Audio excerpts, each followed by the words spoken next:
Sistem penegakan hukum lingkungan telah diatur segala bentuk pelanggaran maupun kejahatan bagi pelaku, baik yang dilakukan oleh perorangan maupun badan hukum dengan upaya pencegahan maupun penindakannya.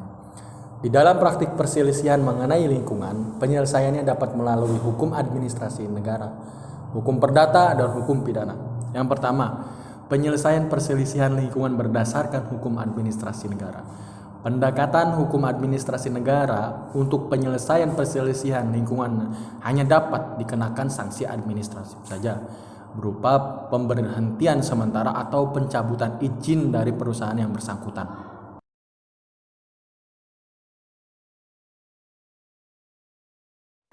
Dalam Pasal 84 Undang-Undang Nomor 32 Tahun 2009 tentang Perlindungan dan Pengelolaan Lingkungan Hidup, diatur secara khusus mengenai penyelesaian sengketa lingkungan hidup yang secara lengkap, yakni Pasal 84. Yang pertama, penyelesaian sengketa lingkungan hidup dapat ditempuh melalui pengadilan atau di luar pengadilan. Yang kedua, pilihan penyelesaian sengketa lingkungan hidup dilakukan secara sukarela oleh para pihak yang bersengketa. Yang ketiga, gugatan melalui pengadilan hanya dapat ditempuh apabila upaya penyelesaian sengketa di luar pengadilan yang dipilih dinyatakan tidak berhasil oleh salah satu atau para pihak yang bersengketa. 3. Penyelesaian perselisihan lingkungan berdasarkan hukum pidana. Penyelesaian pelanggaran hukum lingkungan hidup secara pidana diatur dalam Undang-Undang Nomor 32 Tahun 2009 tentang Perlindungan dan Pengelolaan Lingkungan Hidup, antara lain dinyatakan bahwa sebagai penunjang hukum administrasi, berlakunya hukum pidana tetap memperhatikan asas subsidiaritas, yaitu bahwa hukum pidana hendaknya didayagunakan apabila sanksi di bidang hukum lain seperti sanksi administrasi dan sanksi perdata, dan alternatif penyelesaian sengketa lingkungan hidup tidak efektif dan atau tingkat kesalahan pelaku relatif berat dan atau akibat perbuatannya relatif besar dan atau perbuatannya menimbulkan keresahan masyarakat dengan mengantisipasi.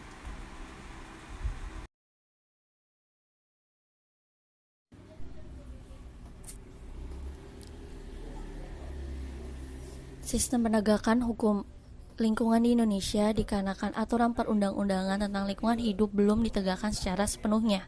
Di sisi lain, dinas atau instansi terkait dan aparat penegak hukum juga belum bekerja secara profesional dan optimal. Menurut Lundstedt, hukum itu baru akan bermakna setelah ditegakkan.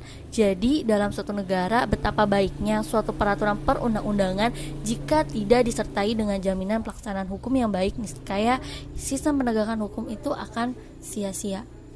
Kesimpulannya, kebijakan pemerintah ini diharapkan menjadi pegangan bagi warga masyarakat ketika akan melakukan usaha atau kegiatan yang diharapkan membawa keuntungan, bukan justru menimbulkan kerugian dan menghindari diterapkannya sanksi baik sanksi pidana, perdata maupun administrasi yang itu semua menimbulkan ketidaknyamanan bagi pelaku itu sendiri.